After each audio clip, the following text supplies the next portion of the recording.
बिस्मिल्लाहिर्रहमानिर्रहीम। अस्सलाम वालेकुम। ए दिन सलात हिकु उस्तादु हुयो ऐं पंहिंजी असुल फील्ड ॻोल्हींदो त तव्हांखे बहितरीन रिज़ल्ट्स मिलंदा ऐं नतीजा मिलंदा। तव्हां सभिनी जी महिरबानी। बिस्मिल्लाहिर्रहमानिर्रहीम। अस्सलाम वालेकुम। ए दिन सलात मुस्तक़ीम। हिकु उस्तादु हुयो। उस्तादु उन ॾींहुं कुझु रिज़ल्ट खणी क्लास में दाख़िल थियो। ॿार समूरा उथी बीह रहिया। रिज़ल्ट खे ॾिसी करे ॿारनि जे ज़हन में सस्पेंस हुयो। ॿार परेशान हुया। उहे हिक ॿिए ॾे ॾिसी रहिया ऐं उन्हनि जे चहिरे जे तासुरात मां बिल्कुलु आसानी सां सम्झी सघिजे पियो त उहे परेशान आहिनि। उन जी अखियुनि मां बिल्कुलु उन्हनि जो ख़ौफ़ महसूसु थी रहियो त अलाए छा रिज़ल्ट ईंदो ऐं रिज़ल्ट बि ईअं ई थींदो आहे। उस्तादु आयो, उन मेज़ ते उहो पैकेट रखियो जंहिंमें उहे रिज़ल्ट शीट्स पयूं हुयूं ऐं शागिर्दनि ॾे ॾिसी ऐं मुस्कुराइणु लॻो। उन उस्ताद जी आदत हूंदी त जीअं ई क्लास में दाख़िलु थींदो त पहिरियों ॿारनि खे चवंदो त थोरो स्माइल कयो, मुस्कुरायो। त ॿार मुस्कुराईंदा हुआ ऐं वरी ॿारनि खे चवंदो त हाणे टहक ॾियो त उहे ॿार टहक ॾियणु शुरू कंदा हुआ। वरी उनखां पोइ ॿारनि खे चवंदो जेॾे बि आवाज़ सां थी सघेव, जेतिरो बि थी सघे वॾे आवाज़ सां शोर कयो। त ॿार उहे शोर कंदा हुआ ऐं शोर करे जंहिंमहिल ख़ामोश थी वेंदा त उस्तादु उन्हनि खे पढ़ाइणु शुरू कंदो हो। इन सां ॿारनि जो सॼो ध्यानु उस्ताद ॾे अची वेंदो ऐं उस्तादु उन्हनि खे हर उहा शइ आसानी सां सम्झाए सघंदो जेका हू उन्हनि ताईं मुंतक़िल करणु चाहींदो हुयो। उस्तादु उहो पैकेट खयो ऐं पैकेट खणी ऐं रिज़ल्ट अनाउंस करणु शुरू कयईं।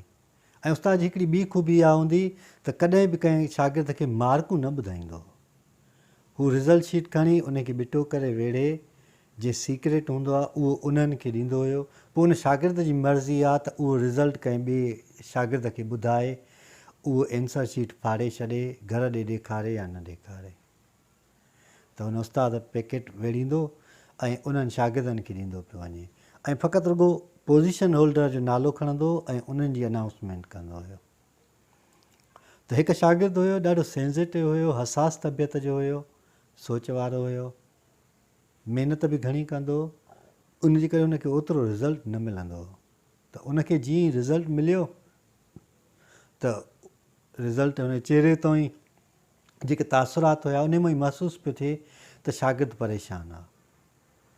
उहो उदासीअ सां आस्ते आस्ते विखूं खणंदो वञी पंहिंजी डेस्क ते वेही रहियो ऐं रोअणु लॻो। त उस्तादु उनखे उन वक़्तु कुझु बि कोन चयो। उस्तादु रिज़ल्ट अनाउंस करण खां पोइ समूरनि शागिर्दनि खे चयईं त तव्हां मूं जेकॾहिं को क्रिकेट मैच खेॾणु थो चाहे त उहो पंहिंजो नालो लिखाए अचे। शागिर्दनि समूरनि पंहिंजा जेके क्रिकेट जा शौक़ीन हुया उन्हनि पंहिंजा नाला लिखाया ऐं उहो पेज समूरे स्कूल में उस्तादु ट्रांसफ़र कयो ऐं ॿिए ॾींहं ते असेंबलीअ ते साॻी शइ रिवाइज़ करायईं। जेके क्रिकेट पिया खेॾनि उन्हनि खां क्रिकेट में नालो लिखायईं। जेके हॉकी प्लेयर्स हुया उन्हनि जी हॉकी मैच खेॾाइण लाइ नाला लिखायईं।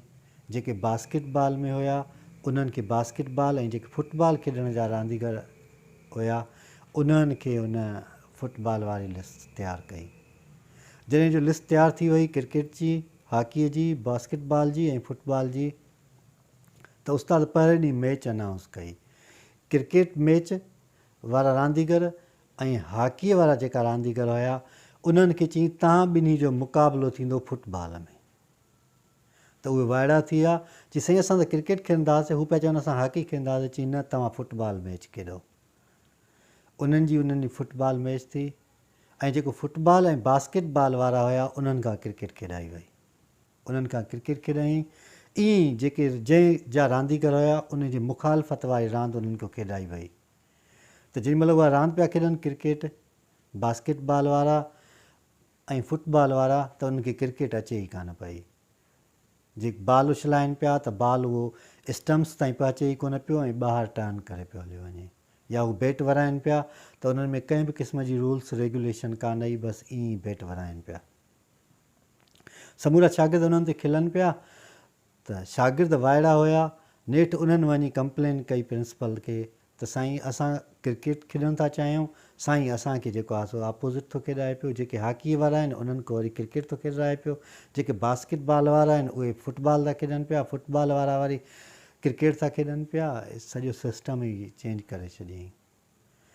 त ॿिए ॾींहं ते असेंबली थी, 2-3 ॾींहं रखी इहो साॻियो ई मौज़ू रहियो समूरनि उस्तादनि शागिर्दनि जे विच में।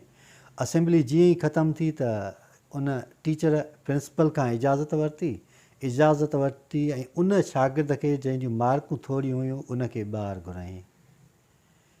उते चयईं त हीअ शागिर्द जे करे मूं इहो सॼो जेको आहे सो ख़फ़ो कयो आहे, इहो सॼो प्रोसेस हिन ॿार जे करे ई थियो आहे ऐं उन्हनि ॿारनि जे करे जेके फेल था थियनि या मार्कूं घणनि नथा खणनि या उहे सुठो रिज़ल्ट नथा ॾियनि उन जे करे आहे। चयईं त जेकॾहिं क्रिकेट वारो ॿारु ऐं हॉकीअ वारो बास्केटबॉल सही नमूने सां नथो खेॾी सघे त पोइ तव्हां परेशान छो था थियो त मां मेडिकल में सिलेक्शन न थियो आहियां। तव्हांजी उहा फील्ड ई न आहे। तव्हां पंहिंजी फील्ड ॻोल्हियो ऐं पंहिंजी चॉइस कयो ऐं उन चॉइस खे जे बुनियाद ते ई तव्हां अॻिते वधो। रुगो नंढिड़ो हिकिड़ो सुवालु उस्ताद उन्हनि खे चयो, तव्हां पंहिंजो पाण खां पुछो त मां थियणु छा थो चाहियां ऐं मूंखे अचे कहिड़ी शइ घणी थी। जेका बि शइ तव्हांखे घणी अचे थी, जेकॾहिं साइंस घणी थी अचे त उन सब्जेक्ट ते कंसंट्रेशन कयो या ध्यानु ॾियो, या जेकॾहिं ॿियो को सब्जेक्ट थो अचेव तव्हां उन ते ध्यानु ॾियो। ऐं जेके फेल था थियनि उन फेल थियण जो मुख्य रीज़न ई इहो आहे त असां कंहिं ॿिए माण्हूअ जे चवण ते, कंहिं महिल पीउ जे, वालिद साहब जे, कंहिं महिल माउ जे, भाउ जे, रिलेटिव्स जे, या कंहिं दोस्त खे ॾिसी चवंदा आहियूं त हीउ डॉक्टर थियो आहे त आउं बि डॉक्टर थी वेंदुसि, हीउ इंजीनियर थियो आहे त आउं बि इंजीनियर थी वेंदुसि। पर हक़ीक़त में असांजी फील्ड का ॿी हूंदी आहे। जंहिं ॾींहुं बि तव्हां पंहिंजी अंदर जी फील्ड ॻोल्हे वरिती उन ॾींहुं तव्हां आसानीअ सां उहो रिज़ल्ट कढी सघो था, उहा शइ हासिलु करे सघो था जेका शइ तव्हां चाहियो था। ऐं का बि शइ नंढड़ी न हूंदी आहे। जेकॾहिं का शइ तव्हांखे अचे थी त उहा भली आहे ऐं उन जहिड़ी का बहितरीनु शइ आहे ई कोन। तव्हांजे बहितरीनु मुस्तक़बिल लाइ दुआ घुरायूं। जेकॾहिं तव्हां बहितरीनु नमूने सां पंहिंजी शइ खे, पंहिंजे ज़हन खे, सोच खे ऐं वीचार खे तव्हां इस्तेमालु करे ऐं पंहिंजी असुलु फील्ड ॻोल्हींदव त तव्हांखे बहितरीनु रिज़ल्ट्स मिलंदा ऐं नतीजा मिलंदा। तव्हां सभिनी जी महिरबानी।